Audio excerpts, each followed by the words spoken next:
旅行揾酒店系列已經同大家走勻唔同地方開箱酒店，今集就去到東京，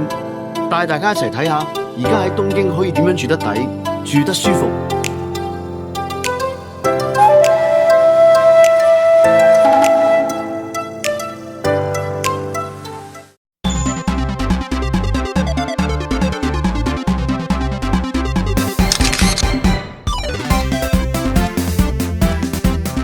如果想睇嘅話，記得訂閱旅遊通呢個 channel， 按埋 like 同 share， 我哋馬上去片。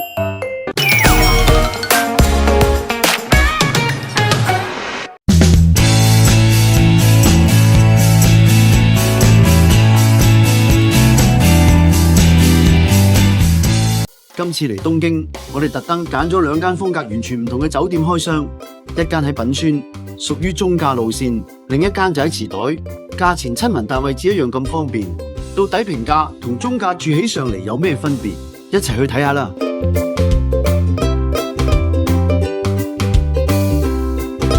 由品川呢間中價路線開始先啦。今次會帶大家去到位於品川山坡上一帶，環境相對靜中帶旺嘅新高輪格蘭王子大酒店。呢間酒店距離 JR 品川站大約行8分鐘，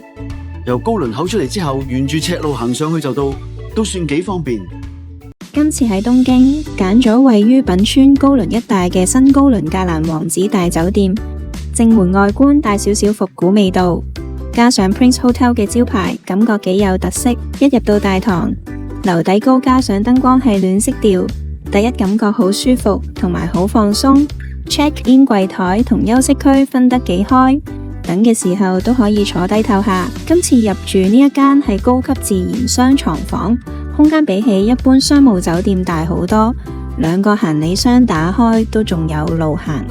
一邊擺咗2張單人床，另一邊就有梳化同工作台，實用性都幾高。電視個位對正張床同梳化，中間唔會太逼，整體佈局幾舒服。房入面有個細雪櫃，雪櫃上面就係熱水壺、茶包同咖啡。杯碟數量都夠2個人用。衣櫃位置喺入口側邊，有足夠衣架俾你掛大褸同衫褲，仲有除味噴霧。酒店亦有提供睡衣，而且質地唔算太薄。浴室喺日本好常見係一體化設計，不過空間感都算闊落，唔會一入去就覺得逼。洗手盆台面位夠大，可以擺齊自己平時用開嘅個人用品，基本備品都有提供，包括牙刷、梳、鬚、刨、棉花等等，唔大都問題唔大。廁所當然係電動廁板、暖座、洗淨功能樣樣齊。間房最大賣點之一就係呢個露台位，可以走出去呼吸下新鮮空氣，望到酒店個花園同附近啲樓景。雖然唔係超高層景觀，但有啲綠色，再加少少城市感覺。朝頭早或者黃昏坐一陣都幾舒服。呢種可以打開露台，稍微離開冷氣房，感受下室外氣氛嘅設計，係住呢間酒店其中一個加分位。樓下仲有間24小時便利店，可以隨時買零食同補給，對夜歸或者趕早機嘅旅客都好貼心。住喺品川最大嘅好處就係由品川站出發，可以直達唔同方向嘅景點同機場。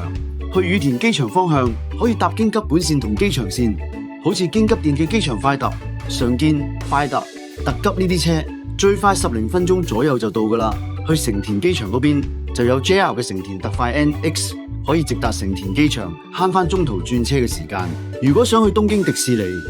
可以由品川搭 JR 山手線去東京站或者新木場呢啲中途站，再轉 JR 京葉線去武濱，跟住喺武濱轉迪士尼度假區線 Resort Line 電車，就會直接送你去迪士尼樂園或者迪士尼海洋，好方便㗎。市區嗰邊沿住山手線嘅熱門站全部都可以直達，例如東京站、新宿站、澀谷站、前袋站同上野站，都係喺品川站上車，然後一程車坐到去目的地就得。至於再遠少少嘅行程，就可以喺品川站搭東海道新幹線，一程車直去名古屋、京都、新大阪呢啲熱門城市，輕鬆由東京玩到關西。如果你睇到呢度覺得仲未夠喉，想知多啲由品川出發嘅交通可以去到邊，同埋點樣去橫濱，近郊甚至再遠少少嘅城市，我就為會員朋友準備咗另一段加強版內容，入面會再詳細講解唔同方向嘅路線，每段路程嘅車程時間同所需金額，連同詳細鐵道路線同站點，等你計劃行程同計交通預算可以一目了然。如果你都想睇埋呢啲加強版內容，只要喺影片下面撳一撳加入掣，揀翻適合你嘅會籍級別，就可以解鎖會員限定影片同之後更新嘅交通攻略。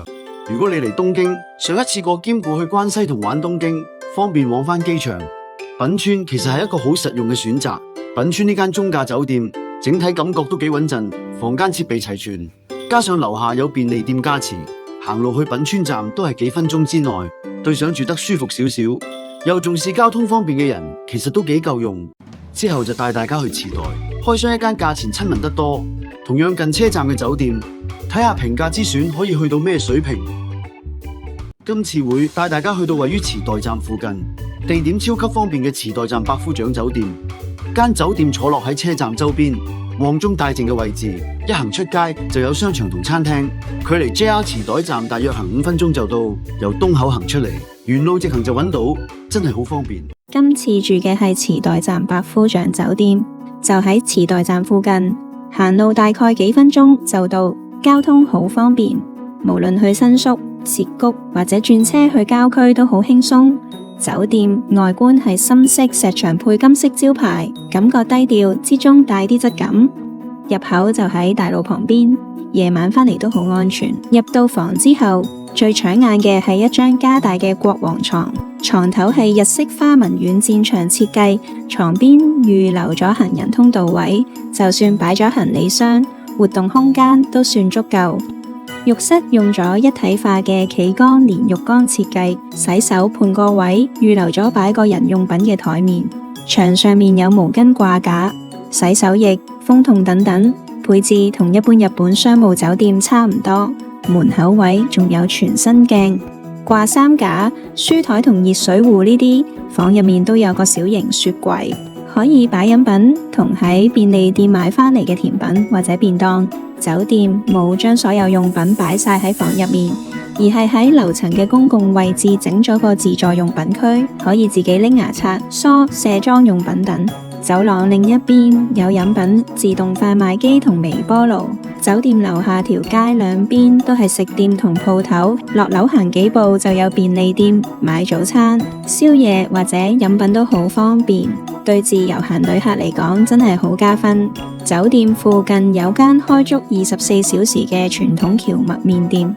朝早趕行程或者夜晚返酒店之前都好啱簡單食一餐。由酒店行一陣就有間好大嘅驚安之殿堂，外牆就係好標誌性嘅黃色招牌。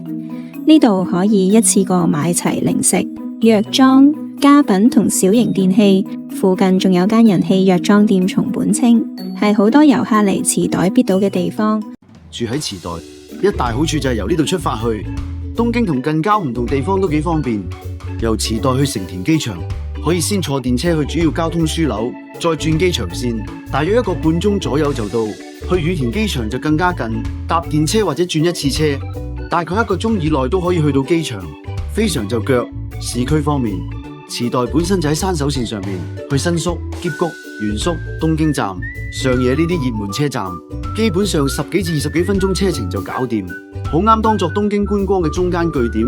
想去其他東京都內景點，好多地鐵線都係喺池袋交匯。無論你想去淺草雷門、晴空塔定係台場，都可以用轉一次車左右嘅方式去到。時間同車費都幾易掌握。一家大細或者迪士尼迷，由池袋出發去東京迪士尼，可以搭電車轉車去舞濱站，大約1個鐘左右就可以由酒店門口去到樂園門口。一早出發，玩足1日都完全冇問題。哈利波特粉絲喺池袋搭電車去華納兄弟東京工作室之旅，大概10零20分鐘車程就可以去到附近車站，再行一陣就到，好方便安排半日或者1日慢慢影相打卡。鐵道迷就一定唔可以錯過埼玉大宮嘅鐵道博物館，由池袋搭 JR 線直去大宮方向，再轉車去鐵道博物館站就到，全程大約30至40分鐘左右，好啱一家大細或者鐵路迷預留1日慢慢行。池袋呢間平價酒店，好處係價錢夠抵，而且行幾步就到車站。對於成日要出出入入嘅行程嚟講，真係好方便。房間雖然唔算大，但基本設備齊全，乾淨企理，住2-3晚都完全冇問題。今次開箱呢2間酒店，一間係行中價路線，住得舒服啲，另一間就贏在夠抵同位置方便。等大家可以跟翻自己預算同需要揀最啱嗰間，希望幫到你下次嚟東京諗下住邊區好。之後喺旅行揾酒店系列，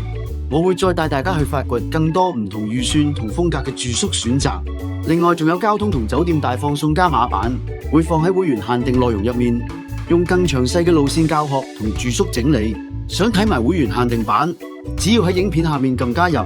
或者去頻道主頁揀加入會員就可以解鎖。加個頻道已經開通會員功能啦，加入之後就會有會員限定嘅內容、額外嘅交通同行程小貼士、旅遊資訊，仲有更多精彩嘅嘢㗎。只要撳一撳下面嘅加入掣，即刻加入，帶你玩盡每個旅程。